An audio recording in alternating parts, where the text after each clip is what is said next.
Introduction. 1.2 Internet Resources for Commerce. 1.3 Web Server Technologies. 1.4 Internet Tools relevant to commerce. 1.5 Internet Applications for commerce. 1.6 Minimalist Website Establishment. 1.7 Summary. 1.8 Check Your Progress. Answers 1.9 Questions for Self-Study. 1.10 Suggested Readings. 1.0 Objectives. After studying this chapter, you will be able to explain Internet resources available for commerce, discuss different web server technologies, describe applications and Internet tools relevant to commerce, explain what is minimalist website establishment. 1.1 Introduction. The Internet has revolutionized the computer and communications world like nothing before. The invention of the telegraph, telephone, radio, and computer set the stage for this unprecedented integration of capabilities. The Internet is at once a worldwide broadcasting capability, a mechanism for information dissemination, and a medium for collaboration and interaction between individuals and their computers without regard for geographic location. The Internet represents one of the most successful examples of the benefits of sustained investment and commitment to research and development of information infrastructure. Beginning with the early research in packet switching, the government, industry, and academia have been partners in evolving and deploying this exciting new technology. Today, terms like abc@gmail.com and http://www.google.com trip lightly off the tongue of the random person on the street. The Internet today is a widespread information infrastructure, the initial prototype of what is often called the national or global or galactic information infrastructure. Its history is complex and involves many aspects: technological, organizational, and community. And its influence reaches not only to the technical fields of computer communications, but throughout society as we move toward increasing use of online tools to accomplish electronic commerce, information acquisition, and community operations. 1.2 Internet Resources for Commerce. Commercialization of the Internet. Commercialization is the process or cycle of introducing a new product into the market. The actual launch of a new product is the final stage of new product development and the one where the most money will have to be spent for advertising, sales promotion, and other marketing efforts. In the case of a new consumer packaged goods, cost will be at least $10 million, but can reach up to $200 million. Commercialization of the Internet involved not only the development of competitive, private network services, but also the development of commercial products. E-commerce/2. Implementing the Internet technology.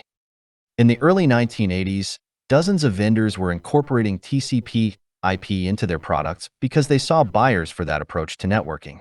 Unfortunately, they lacked both real information about how the technology was supposed to work and how the customers planned on using this approach to networking. Many saw it as a nuisance add-on that had to be glued onto their own proprietary networking solutions: SNA, DECnet, NetWare, NetBIOS. The DoD had mandated the use of TCP/IP in many of its purchases, but gave little help to the vendors regarding how to build useful TCP/IP products.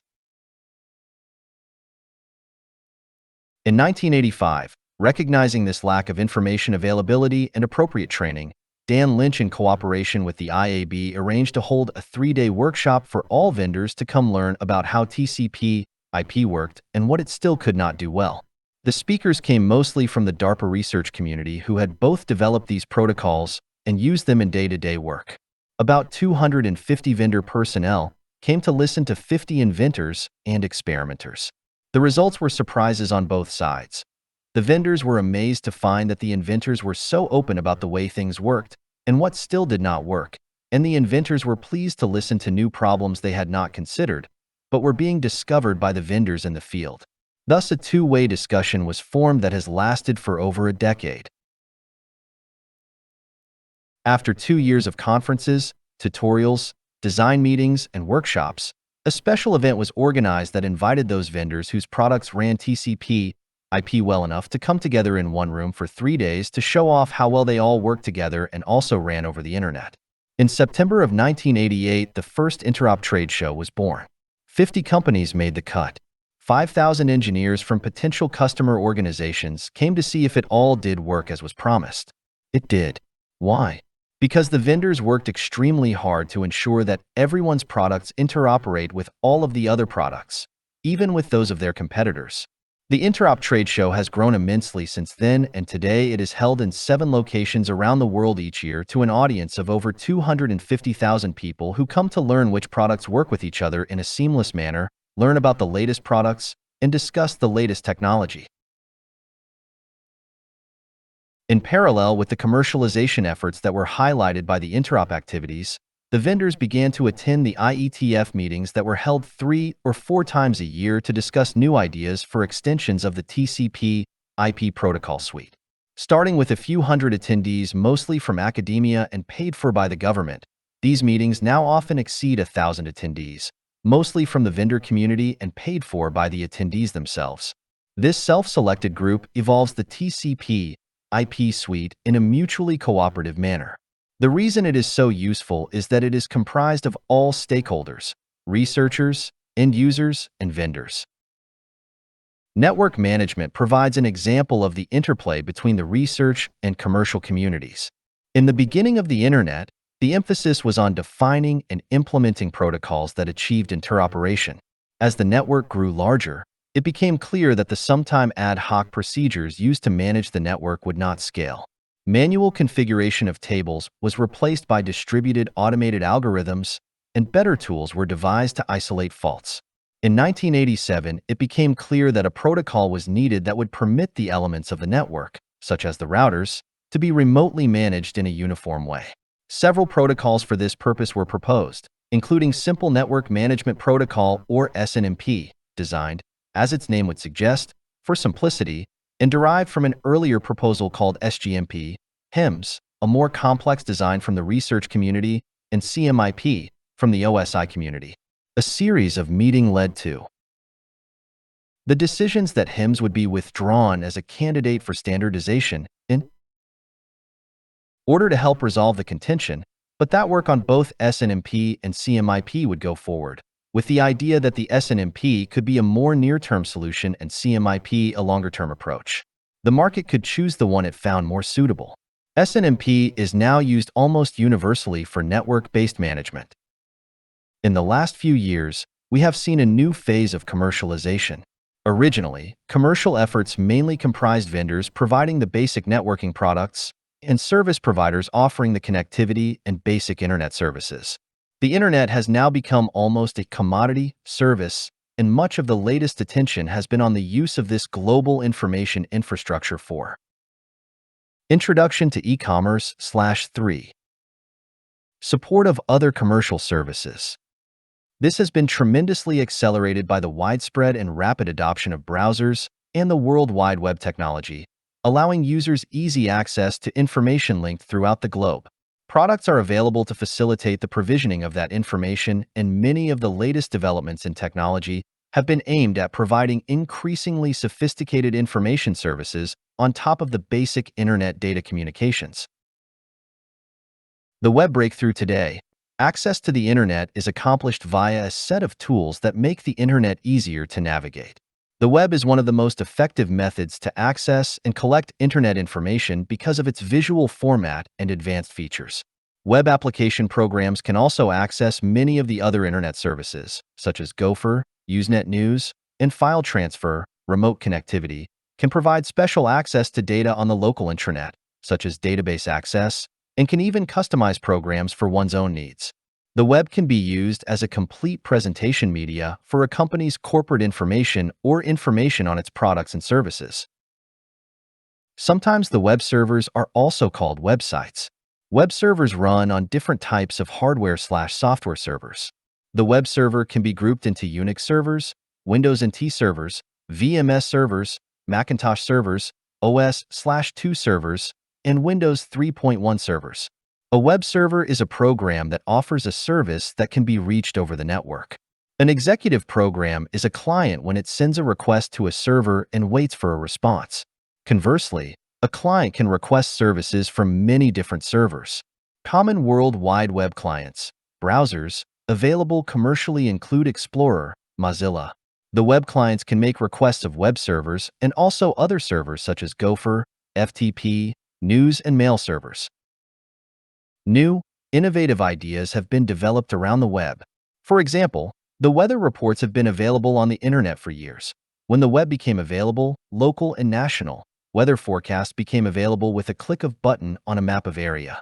Other ideas include a food delivery service through an online menu, an office scheduling program for a large department, a technical support program where comments are mailed to the technical support staff and return calls are made directly by telephone or answered by email, and a variety of electronic magazines and periodicals. Presently, there is a lot of government information available online on the internet. There are over 140 departments, national labs, institutes, state governments, and public utilities that are already connected to the internet. In comparison to the ease and speed with which users can shop in virtual malls, paying for their purchases with a traditional credit card transaction or a check will increasingly appear to slow and cumbersome. Several innovators have recognized the need for network cash and have developed systems that make it easy for buyers and sellers to settle their accounts. Although internet users may view marketing and advertising information online and even make a purchase decision based on that information, until deployment or set, purchase transactions are primarily conducted over the telephone or fax machine for these reasons. Because of this, most markets on the internet still offer toll-free telephone and fax numbers within their online storefronts. Publishers can save printing costs by publishing electronic information. Users can then use the browser to reach a company's servers for the latest information.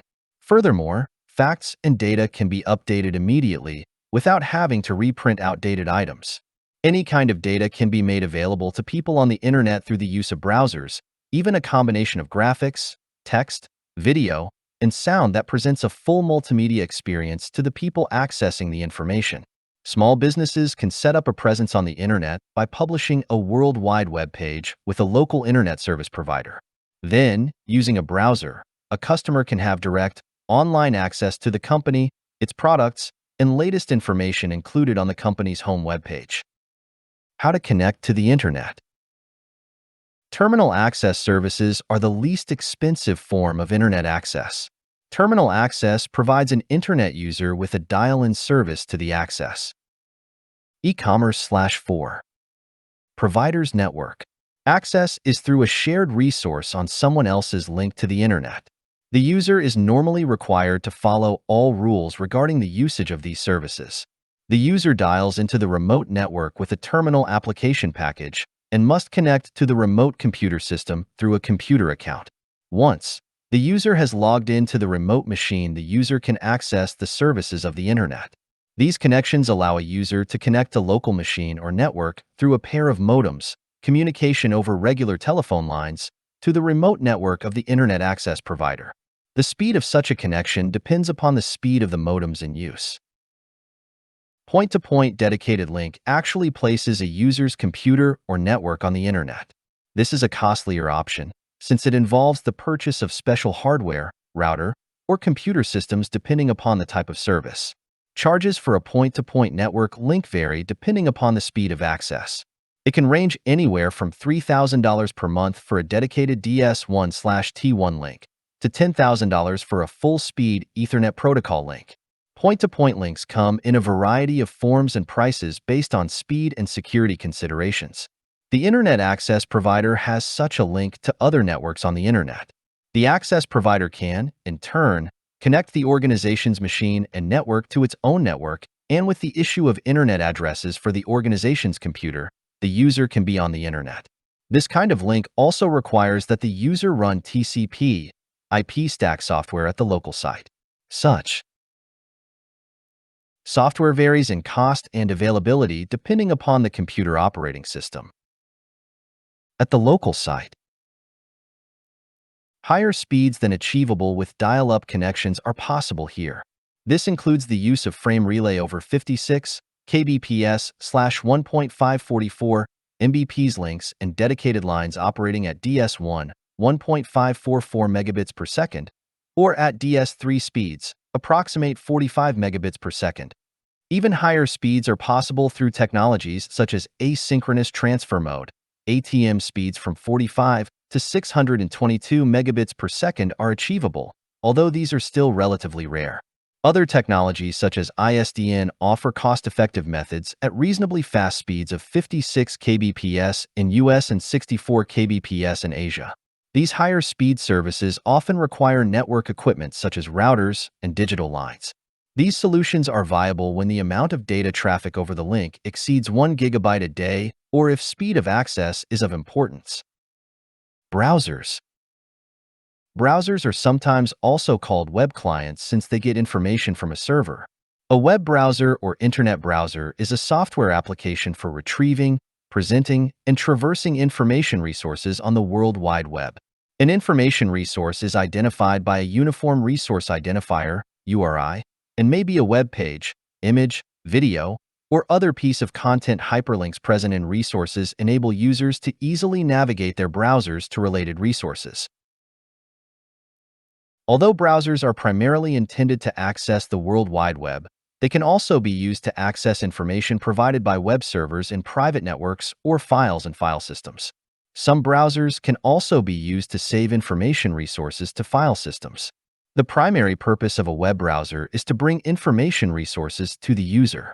This process begins when the user inputs a Uniform Resource Identifier, URI, for example http://en.wikipedia.org, into the browser. The prefix of the URI determines how the URI will be interpreted. The most commonly used kind of URI starts with HTTP and identifies a resource to be retrieved over the Hypertext Transfer Protocol, HTTP. Many browsers also support a variety of other prefixes, such as HTTPS, for HTTPS, FTP, for the File Transfer Protocol, and File, for local files. Prefixes that the web browser cannot directly handle are often handed off to another application entirely. For example, Mailto. URIs are usually passed to the user's default email. Application and news. URIs are passed to the user's default newsgroup reader. In the case of HTTP, HTTPS, file, and others, once the resource has been retrieved, the web browser will display it. HTML is passed to the browser's layout engine to be transformed from markup to an interactive document. Aside from HTML, web browsers can generally display any kind of content that can be part of a web page. Most browsers can display images, audio, video, and XML files, and often have plugins to support Flash applications and Java applets. Upon encountering a file of an unsupported type or a file that is set up to be downloaded rather than displayed, the browser prompts the user to save the file to disk. Introd. Interactivity in a web page can also be supplied by JavaScript, which usually does not require a plugin. JavaScript can be used along with other technologies to allow live interaction with the web page's server via AJAX. Information resources may contain hyperlinks to other information resources. Each link contains the URI of a resource to go to. When a link is clicked, the browser navigates to the resource indicated by the link's target URI, and the process of bringing content to the user begins again. The browser's main components are 1. The user interface. This includes the address bar, bookmarking menu, etc. Every part of the browser display except the main window where you see the requested page. 2. The browser engine, rendering engine. 3. The rendering engine. Example, if the requested content is HTML, it is responsible for parsing the HTML and CSS and displaying the parsed content on the screen. 4. Networking, used for network calls, like HTTP requests. It has platform-independent interface and underneath implementations for each platform. 5. UI backend, used for drawing basic widgets like combo boxes and windows. It exposes a generic interface that is not platform-specific. Underneath it uses the operating system user. And 6. JavaScript interpreter, used to parse and execute the JavaScript code. 7. Data storage. This is a persistence layer. The browser needs to save all sorts of data on the hard disk, for examples, cookies. The new HTML specification. HTML5 defines web database, which is a complete, although light, database. In the browser, there are 5 major browsers used today: Chrome and Opera. According to the W3C browser share of Firefox, Safari and Chrome together is nearly 60%. So nowadays, open-source browsers are a substantial part of the browser business. Introduction to e-commerce/5. Interactivity in a web page can also be supplied by JavaScript, which usually in JavaScript can be used along with other technologies to allow live interaction with the web page's server via AJAX. Information resources may contain hyperlinks to other information resources. Each link contains the URI of AE to go to. When a link is clicked, the browser navigates to the resource indicated by the link's target URI, in the process of bringing content to the user. The browser's main components are: this includes the address bar, // button, bookmarking menu, etc. Every part of the browser display except the main window where you see the requested page. The interface for querying and manipulating the responsible for displaying the requested content. For example, if the requested content is HTML, it is responsible for parsing the HTML and CSS and displaying the parsed content on the screen. Used for network calls, like HTTP requests. It has platform-independent interface and underneath implementations for each platform. Used for drawing basic widgets like combo boxes and windows. It exposes a generic interface that is not platform-specific. Underneath it uses the operating system user interface methods. JavaScript interpreter. Used to parse and execute the JavaScript code. Data storage. This is a persistence layer. The browser needs to save all sorts of data on the hard disk, for examples, cookies. The new HTML specification ES web database, which is a complete, although light, database. Figure 1.1 Browser's main components. There are 5 major browsers used today: Internet Explorer, Firefox, Safari, Chrome, and Opera. According to the W3C browser statistics, Trọn. Interactivity in a web page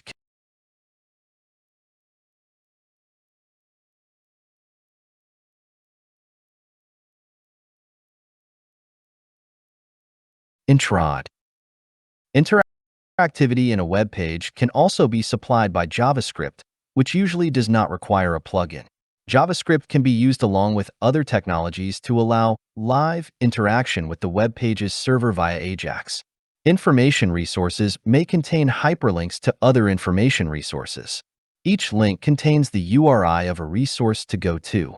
When a link is clicked, the browser navigates to the resource indicated by the link's target URI, and the process of bringing content to the user begins again. The browser's main components are: 1. The user interface. This includes the address bar, bookmarking menu, etc. Every part of the browser display except the main window where you see the requested page. 2. The browser engine, rendering engine. 3. The rendering engine. Example, if the requested content is HTML, it is responsible for parsing the HTML and CSS and displaying the parsed content on the screen. 4. Networking, used for network calls, like HTTP requests. It has platform-independent interface and underneath implementations for each platform. 5. UI backend, used for drawing basic widgets like combo boxes and windows. It exposes a generic interface that is not platform-specific. Underneath it uses the operating system user in 6. JavaScript interpreter, used to parse and execute the JavaScript code. 7. Data storage. This is a persistence layer. The browser needs to save all sorts of data on the hard disk, for examples, cookies. The new HTML specification. HTML5 defines web database, which is a complete, although light, database. In the browser, there are 5 major browsers used today: Chrome and Opera. According to the W3C browser share of Firefox, Safari and Chrome together is nearly 60%. So nowadays, open source browsers are a substantial part of the browser business. Introduction to e-commerce/5. Interactivity in a web page can also be supplied by JavaScript, which usually in JavaScript can be used along with other technologies to allow live interaction with the web page's server via AJAX. Information resources may contain hyperlinks to other information resources. Each link contains the URI of AE to go to. When a link is clicked, the browser navigates to the resource indicated by the link's target URI, in the process of bringing content to the user. The browser's main components are: this includes the address bar, // button, bookmarking menu, etc. Every part of the browser display except the main window where you see the requested page. The interface for querying and manipulating the responsible for displaying the requested content. For example, if the requested content is HTML, it is responsible for parsing the HTML and CSS and displaying the parsed content on the screen. Used for network calls, like HTTP requests. It has platform-independent interface and underneath implementations for each platform. Used for drawing basic widgets like combo boxes and windows. It exposes a generic interface that is not platform-specific. Underneath it uses the operating system user interface methods. JavaScript interpreter. Used to parse and execute the JavaScript code. Data storage. This is a persistence layer.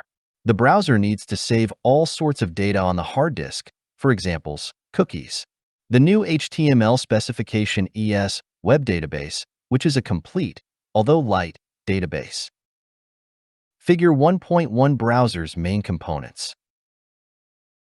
There are 5 major browsers used today: Internet Explorer, Firefox, Safari, Chrome, and Opera.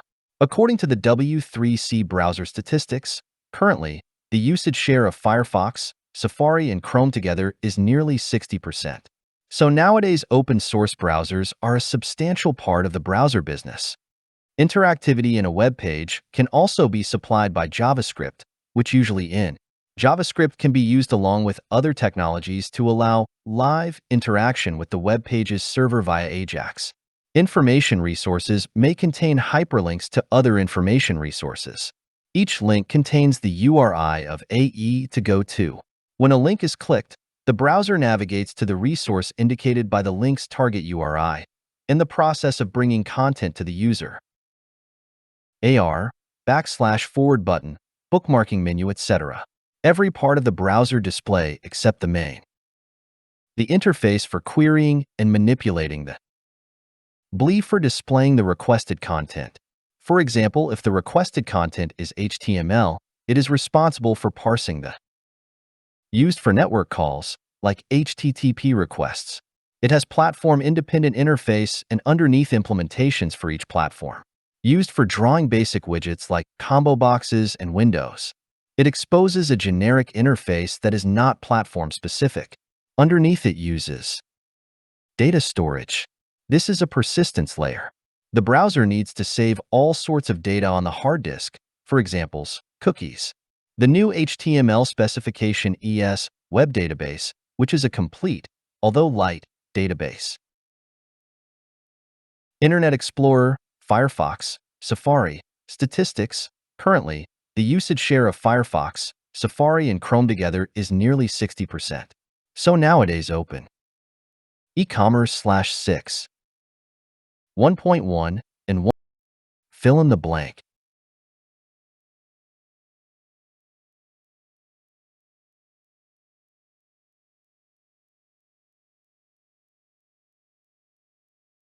Blank.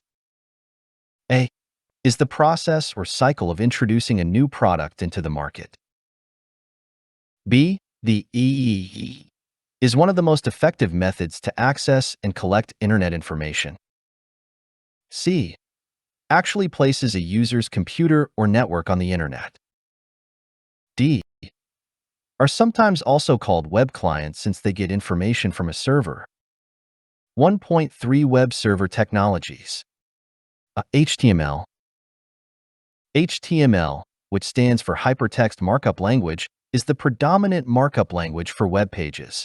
A markup language is a set of markup tags, and HTML uses markup tags to describe web pages. HTML is written in the form of HTML elements consisting of tags surrounded by angle brackets, like HTML elements form the building blocks of all websites. HTML allows images and objects to be embedded and can be used to create interactive forms. It provides a means to create structured documents by denoting structural semantics for text such as headings, paragraphs, lists, links, quotes, and other items. It can embed scripts in languages, such as JavaScript, which affect the behavior of HTML web pages. HTML can also be used to include cascading style sheets, CSS, to define the appearance and layout of text and other material. The W3C, maintainer of both HTML and CSS standards, encourages the use of CSS over explicit presentational markup.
Markup. Semantic HTML.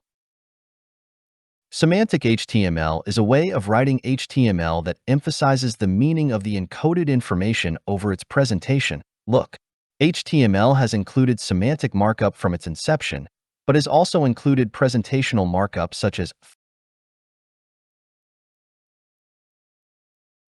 in a 2001 discussion of the semantic web, Tim Berners-Lee and others gave examples of ways in which intelligent software agents may one day automatically trawl the web and find, filter, and correlate previously unrelated, published facts for the benefit of human users. Such agents are not commonplace even now, but some of the ideas of Web 2.0, price comparison websites, may be coming close. The main difference between these web application hybrids and Berners-Lee's semantic agents lies in the fact that the current aggregation and hybridization of information is usually designed in by web developers, who already know the web locations and the API semantics of the specific data they wish to mash, compare, and combine.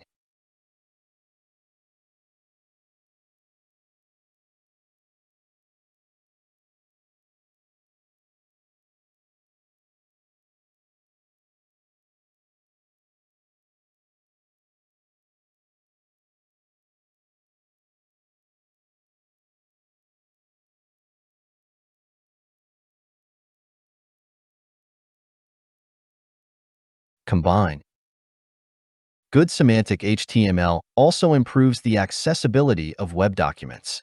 For example, when a screen reader or audio browser can correctly ascertain the structure of a document, it will not waste the visually impaired user's time by reading out repeated or irrelevant information when it has been marked up correctly. HTML editors. Know the difference between web design software and e-commerce software. Web design software, commonly referred to as HTML editors, provides you with the basic tools for designing a website. Only those readers developing a brochureware site or going the email order processing route should consider using this type of. Introduction to e-commerce/7. Product. For those readers taking one of these paths to e-commerce, any of the following products should suffice. CoffeeCup HTML Editor, www.coffeecup.com. This software makes it easy for even a novice to create a website. It comes with more than 40 website templates, 125 JavaScripts, a DHTML menu builder, numerous graphics, wizards for frames, tables, forms, fonts, and more. It also provides helpful and easy-to-follow documentation on how to use the software. Cost $70. O Generator, www.generator.com, fecha parênteses. Working with this software is almost as easy as working with a word processor.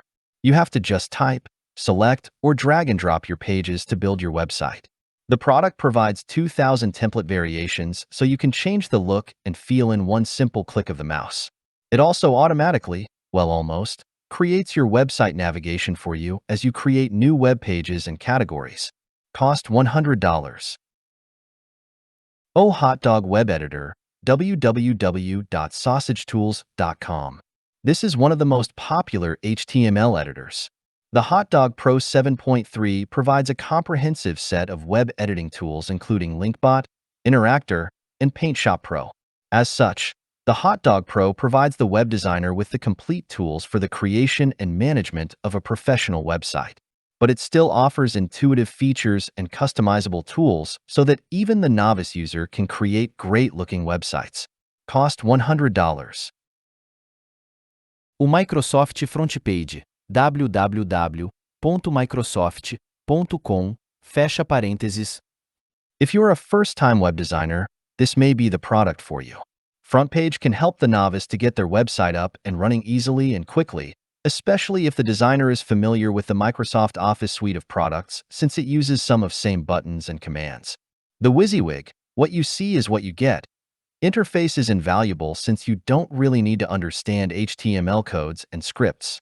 This turnkey product also makes it easy to add DHTML effects. Changes on demand are also quite simple. The product has an insert form function, too, which makes adding forms for emails and guestbooks a breeze.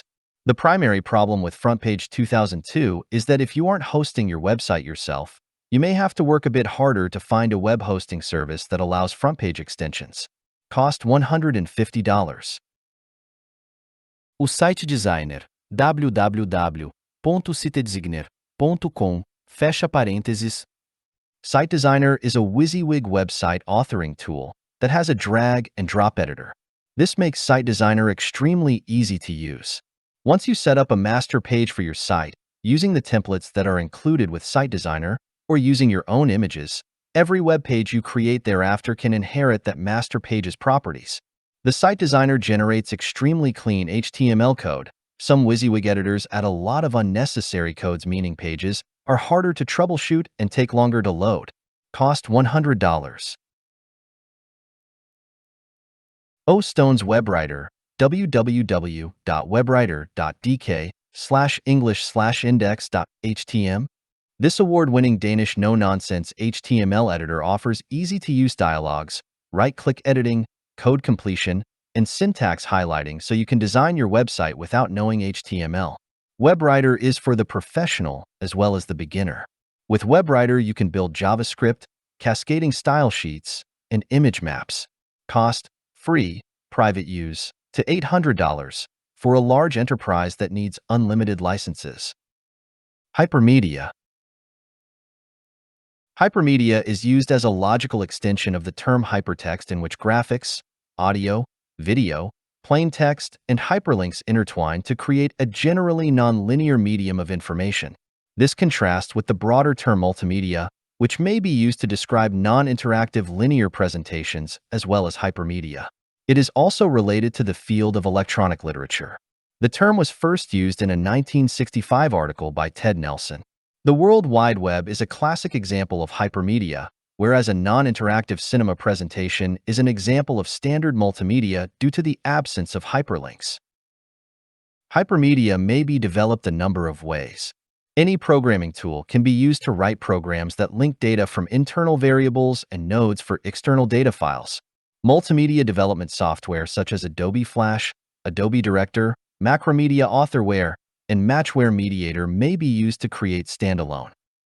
E-commerce/8. Hypermedia applications, with emphasis on entertainment content. Some database software such as Visual Fox Pro and FileMaker Developer may be used to develop standalone hypermedia applications, with emphasis on educational and business content management. Hypermedia applications may be developed on embedded devices for the mobile and the digital signage industries using the Scalable Vector Graphics (SVG) specification from W3C, World Wide Web Consortium. Software applications such as Equivo Animator and Inkscape simplify the development of hypermedia content based on SVG. Embedded devices such as iPhone natively support SVG specifications and may be used to create mobile and distributed hypermedia applications. A data collection. Web analytics is the measurement, collection, analysis, and reporting of Internet data for purposes of understanding and optimizing web usage. Web analytics is not just a tool for measuring website traffic, but can be used as a tool for business research and market research. Web analytics applications can also help companies measure the results of traditional print advertising campaigns. It helps one to estimate how the traffic to the website changed after the launch of a new advertising campaign. Web analytics provides data on the number of visitors, page views, etc. to gauge the traffic and popularity trends, which helps doing the market research. There are two categories of web analytics: off-site and on-site web analytics. Off-site web analytics refers to web measurement and analysis regardless of whether you own or maintain a website. It includes the measurement of a website's potential audience, opportunity, share of voiced visibility, and buzz, comments that is happening on the internet as a whole. On-site web analytics measure a visitor's journey once on your website. This includes its drivers and conversions, for example, which landing pages encourage people to make a purchase. On-site web analytics measures the performance of your website in a commercial context. This data is typically compared against key performance indicators for performance and used to improve a website or marketing campaign's audience response. Historically, web analytics has referred to on-site visitor measurement. However, in recent years, this has blurred, mainly because vendors are producing tools that span both categories. Many different vendors provide on-site web analytics software and services. There are two main technological approaches to collecting the data. The first method, log file analysis, reads the log files in which the web server records all its transactions. The second method, page tagging, uses JavaScript on each page to notify a third-party server when a page is rendered by a web browser. Both collect data that can be processed to produce web traffic reports. In addition, other data sources may also be added to augment the data. For example, email response rates, direct mail campaign data, sales and lead information, user performance data such as click heat mapping, or other custom metrics as needed. Web server log file analysis. Web servers record some of their transactions in a log file. It was soon realized that these log files could be read by a program to provide data on the popularity of the website. Thus arose weblog analysis software. In the early 1990s, website statistics consisted primarily of counting the number of client requests, or hits, made to the web server. This was a reasonable method initially, since each website often consisted of a single HTML file. However, with the introduction of images in HTML and websites that span multiple HTML files, this count became less useful. The first true commercial log analyzer was released by IPRO in 1994. Two units of measure were introduced in the mid-1990s to gauge more accurately the amount of human activity on web servers. These were page views and visits, or sessions. A page view was defined as a request made to the web server for a page, as opposed to a graphic, while a visit was defined as a sequence of requests from a uniquely identified client that expired after a certain amount of inactivity, usually 30 minutes. The page views and visits are still commonly displayed metrics, but are. Introduction to e-commerce/9. Now considered rather rudimentary. The emergence of search engine spiders and robots in the late 1990s, along with web proxies and dynamically assigned IP addresses for large companies and ISPs, made it more difficult to identify unique human visitors to a website. Log analyzers responded by tracking visits by cookies and by ignoring requests from known spiders. The extensive use of web caches also presented a problem for log file analysis. If a person revisits a page, the second request will often be retrieved from the browser's cache, and so no request will be received by the web server. This means that the person's path through the site is lost. Caching can be defeated by configuring the web server, but this can result in degraded performance for the visitor to the website. Page tagging. Concerns about the accuracy of log file analysis in the presence of caching, and the desire to be able to perform web analytics as an outsourced service led to the second data collection method, page tagging, or web bugs.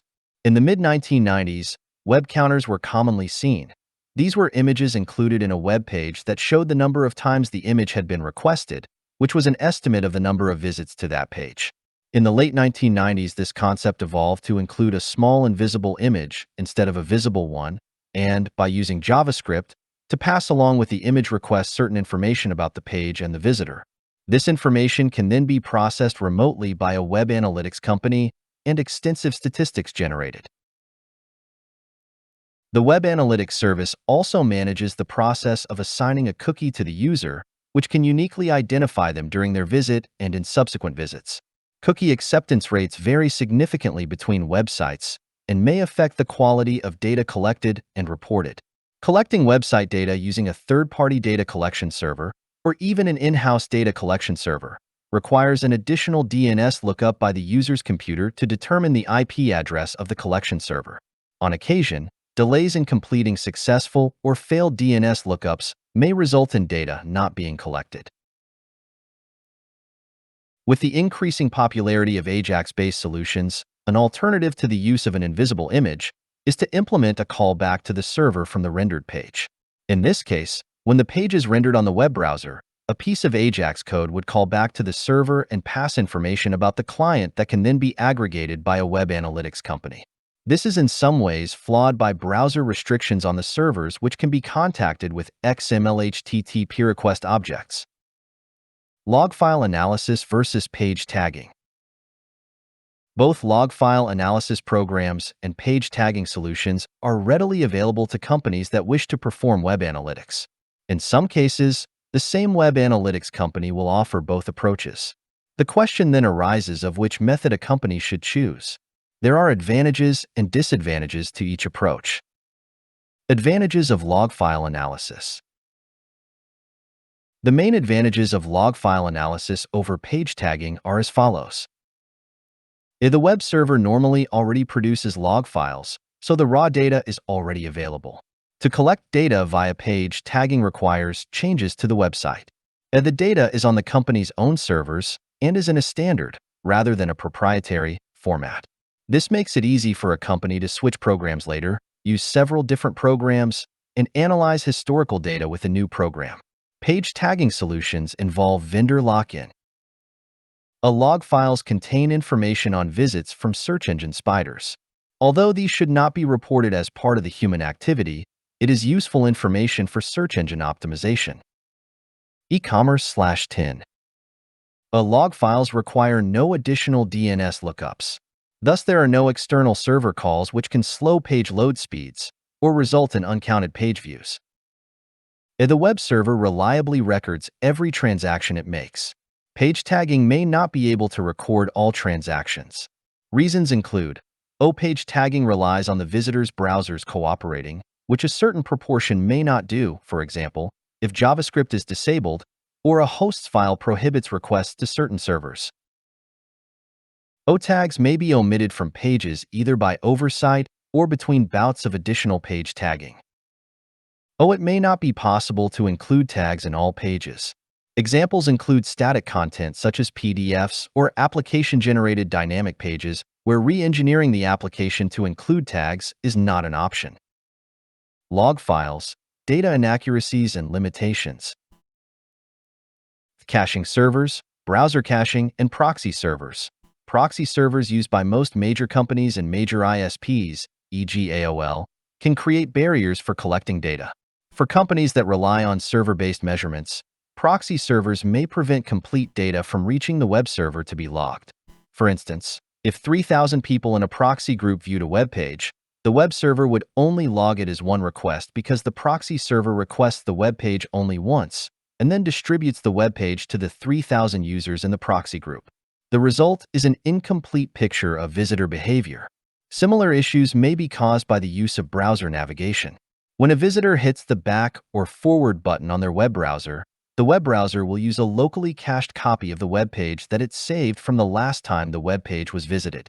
This results in a significant blind spot in the analytics, potentially masking site navigation and design issues that may be preventing visitors from accomplishing their goals on the site. Robots and spiders. Even though web server log analysis-based systems sometimes go to extraordinary measures to filter out machine-generated traffic, the ever-changing landscape of machine-generated traffic requires an enormous ongoing investment to keep filters current and up-to-date. Machine-generated traffic places the same load on web servers as human-generated traffic and makes it difficult to understand what actual visitors are really doing and therefore, whether marketing initiatives are truly being effective. Advantages of page tagging. The main advantages of page tagging over log file analysis are as follows.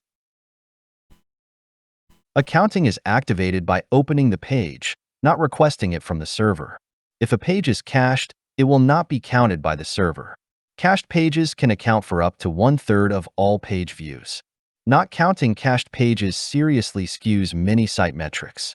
It is for this reason server-based log analysis is not considered suitable for analysis of human activity on websites. Data is gathered via a component tag in the page, usually written in JavaScript, though Java can be used, and increasingly Flash is used. Or it is easier to add additional information to the tag, which can then be collected by the remote server. For example, information about the visitor's screen sizes or the price of the goods they purchased can be added in this way. With log file analysis, information not normally collected by the web server can only be recorded by modifying the URL.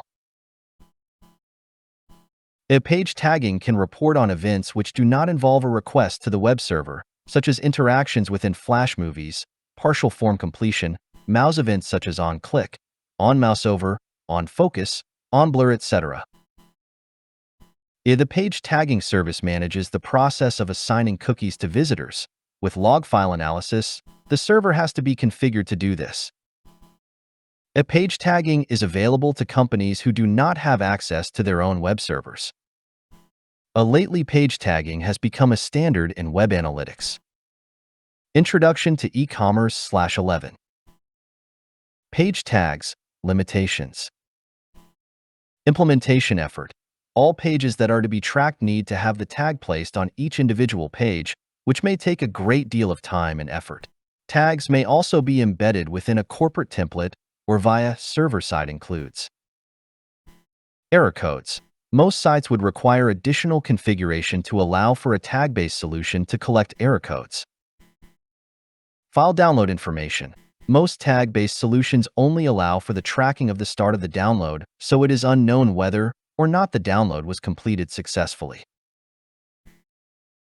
JavaScript disabled on browser.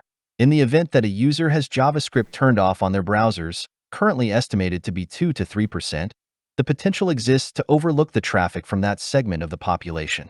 However, the best of the client-side tracking technologies rely on JavaScript only for their ability to track unique users and set cookies, and will still record requests for web resources even when JavaScript is turned off, meaning the data collection for this segment of users remains as accurate as web server log analysis solutions.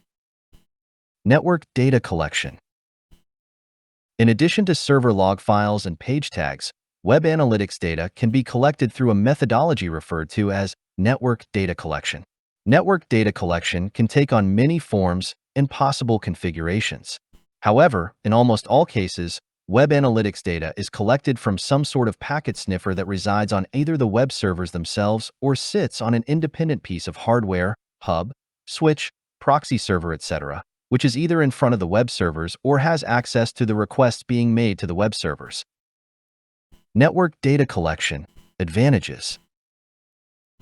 In addition to the advantages that log files offer, network data collection has some strong advantages that should be seriously considered when formulating your data collection strategy. Network-level data. Network data collection provides access to a more granular level of technical data that can be used to determine server response times to requests and identify network-related issues that could be interfering with user experience. Data consolidation. Often, network data collection simplifies the process of consolidating and combining data from many servers, which is common to log files. Additional application data. Some network data collectors are capable of collection application server variables and other additional fields of data that are not captured in log files and would be difficult or impossible to capture with page tags. First-time visit cookie setting. Some network data collectors are capable of setting a visitor identification cookie, which is a superior method of setting this cookie, as the first request the web server sees from a new visitor will not have the appropriate visitor identification cookie on it. Search engine spider reporting. Knowing the usage patterns of spiders can be valuable when engaging in search engine optimization. This data can be utilized to optimize the technology and content of the site for those spiders. Complete download data. Log files make it possible to calculate the amount of downloads for files that are successfully completed versus downloads that were not fully completed. Server error code reporting. Error code data is automatically recorded in most log files and can provide valuable information into site functionality and design issues that would be difficult to detect through other means. Network data collection. Limitations. Network data collection suffers from many of the same limitations as log files, and therefore, the best practice for implementing would normally involve the use of some amount of page tagging to capture data that would otherwise be missed by network data collection. E-commerce/12. Server load/network latency.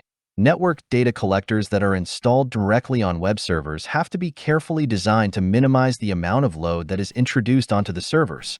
Additionally, when network data collectors are deployed on a hardware device, it is important to minimize any network latency that is introduced. Data loss due to overload. Some network data collectors, when overloaded with more than the maximum number of requests that the collector can handle, will not be able to capture data during these periods and will result in data loss. Additional dependencies on IT department to implement. Due to the insertion of an additional component either into the network or on the web servers, it is often the case where the IT department will require additional resources to test, install, and maintain network data collectors. Publishing systems. For many businesses, publishing is a standard practice, which commonly overlaps with communication and marketing operations. The goal of publishing is to disseminate information to an audience in order to increase awareness of products, services, company operations, opportunities, etc. Internet publishing. Publishing is traditionally a print media operation, but today the internet presents new possibilities for publishing with expanded capabilities. Unlike print media, it offers enhanced functionalities such as powerful searching capabilities, sophisticated adaptable user interfaces, and the capability to create multimedia documents. The internet extends the power of electronic media even further. As a global distribution channel, the internet is a useful publishing tool to reach target audiences quickly, accurately, and inexpensively. Since there are many technologies to consider, the challenge is to determine which are best to reach the target audience. If the goal is to broadcast information in order to reach as many people as possible, the best strategy is to publish the information concurrently through multiple internet technologies. This type of redundant publishing addresses the diversity of an audience's technological capabilities to ensure there is an appropriate channel for each member of the audience. In contrast, if the goal is to narrowcast, to disseminate information to a specific group of people, other technologies may have inherent advantages. Publishing on the internet basically consists of making computer files available on one computer, usually called a server, and allowing others to view or download them via other computers, usually called clients. The following technologies can be used for publishing on the internet. Email communication. Mailings lists. Website development process. Content management systems. Public discussion technologies. Internet fax services. Telephony. Video and audio streaming. Advantages. Limitações online catalogues. Legacy documents. Integrated publishing systems. Advantages. Large-scale print publishing and distribution is expensive with non-diminishing printing and distribution costs, i.e., each page printed has an additional cost. The major expenses for internet publishing are the time and effort plus the hardware and software required to create the information. Once a document is prepared electronically, there are no additional costs for transmission based on volume, beyond possible increased bandwidth usage fees. This can put small Introduction to e-commerce /13 and medium-sized businesses on par with larger companies for large-scale publishing initiatives. A major advantage that email has over traditional print media is the ability to track and generate statistics on how many received the email, how many opened it, and how many used it to access further information, click-through. Internet publishing offers the possibility of continually presenting updated information while print media requires physically reprinting the entire document. A website can be updated as new information becomes available, and these updates can be further narrowcast to interested people through the use of multiple channels. This is especially useful for clients or employees who require information about a company, its products, or policies. Internet publishing is also faster than print publishing as the printing, delivery, and distribution stages are eliminated. Information published on the internet can be integrated into other operations to create streamlined, continuous business processes. For example, a catalog published on a website can be integrated with ordering forms and electronic payment systems to assist customers as they move from product awareness through to product purchase. Different audiences can receive different information packages or determine the form of publications they wish to see. Limitations. Internet publishing does have some limitations. Bandwidth, the amount of data that can be transmitted in a fixed amount of time, is not infinitely available. Therefore, the size of published information, such as multimedia files, is an issue. By the nature of the technology, file sizes must be minimized to ensure efficient transmission. This is not much of a problem for transmitting text-based information, but it is for complex formats such as audio and video. Differences in hardware and internet access speeds further complicate the design and delivery of documents. To overcome these problems, the common practice is to design documents for the average user who is not expected to have the fastest computer and internet connection. Some businesses partially circumvent this problem by publishing separate versions of a document for low and high bandwidth capabilities. Those who publish multilingual versions of documents may be publishing 4 or more versions. This practice may successfully serve different audiences, but it increases the amount of work and cost required to publish and maintain the information. Web browser plugins presents another limitation. These helper programs enable the browser to display files that are not default format types. The goal of Internet publishing is to reach the audience and deliver documents that they are capable of viewing. Not everyone has all the plugins or ability or desire to download them as required. In practice, this limits the types of file formats and complexity of documents that can be published. Integrated publishing systems. One of the advantages of Internet publishing is that information can be published through multiple technologies to reach different audiences at different times for different purposes. Successful Internet publishing operations will use combinations of technologies. They will use push technology such as mailing lists and Internet fax and pull technology such as newsgroups and Internet telephony to effectively draw subscribers back to other published information.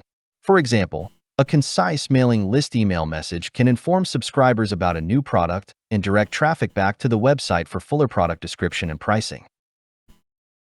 Internet publishing systems are usually developed as required, as each business will have different content, audiences, and technical capabilities. Integrating components improves the odds of reaching the target audience, as it allows information to be recycled, repackaged, and distributed to different audiences for unique purposes. Desktop publishing.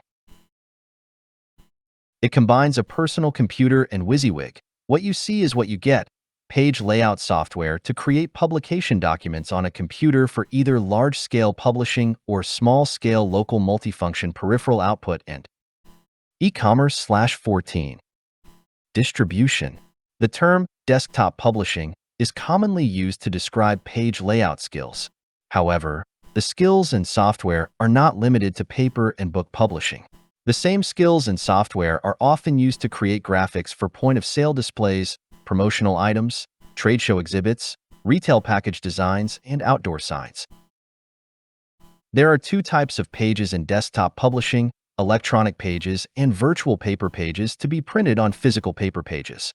All computerized documents are technically electronic, which are limited in size only by computer memory or computer data storage space. A web page is an example of an electronic page that is not constrained by virtual paper parameters. Most electronic pages may be dynamically resized, causing either the content to scale in size with the page or causing the content to reflow. There is some overlap between desktop publishing and what is known as hypermedia publishing, i.e. web design, kiosk, CD-ROM. Many graphical HTML editors such as Microsoft FrontPage and Adobe Dreamweaver use a layout engine similar to a DTP program. However, some web designers still prefer to write HTML without the assistance of a WYSIWYG editor for greater control, and because these editors often result in code bloat. List of desktop publishing softwares. O Adobe FrameMaker. O Adobe InDesign, o Adobe PageMaker, o Corel DRAW, o Corel Ventura, o Studio Publisher, o Microsoft Office Publisher, o OpenOffice.org e o PageStream, e os Editor B Publishing Partner. O Quarks Prisur Edge 7 Go Scribus, o Serif Page Plus. 1.3 Check your progress. 1. Fill in the blanks. A. HTML, which stands for B. E is the measurement, collection, analysis, and reporting of Internet data. C. The term is commonly used to describe page layout skills. 2. Match the following: column A, column B. A. HTML1. Logical extension for hypertext. B. Semantic HTML. 2. Accuracy of log file analysis. C. Hypermedia. 3. Markup language. D. Page tagging. 4. Making computer files available on server. E. Internet publishing. 5. Encoded information over presentation. 1.4 Internet tools relevant to commerce. This section describes other Internet tools that are available beside www. Archie. It is a tool for indexing FTP archives, allowing people to find specific files. It is considered to be the first Internet search engine. The original implementation was written in 1990 by Alan Emtage, Bill Heelan, and J. Peter Deutsch, then students at McGill University in Montreal. The earliest versions of Archie simply contacted a list of FTP archives on a regular basis, contacting each roughly once a month, so as not to waste too much resource of the remote servers, and requested a listing. These listings were stored in local files to be searched using the Unix grep command. Later, more efficient front. Introduction to e-commerce/15. And backends were developed, and the system spread from a local tool to a network-wide resource and a popular service available from multiple sites around the internet. The collected data would be exchanged between the neighboring Archie servers. The servers could be accessed in multiple ways, using a local client, such as Archie or Zarky, telnetting to a server directly, sending queries by electronic mail, and later via a World Wide Web interface. The name derived from famous Archie comics. File Transfer Protocol, FTP. It is a standard network protocol used to copy a file from one host to another over a TCP/IP-based network, such as the Internet. FTP is built on client-server architecture and utilizes separate control and data connections between the client and server. FTP users may authenticate themselves using a clear text sign-in protocol, but can connect anonymously if the server is configured to allow it. A host that provides an FTP service may additionally provide anonymous FTP access.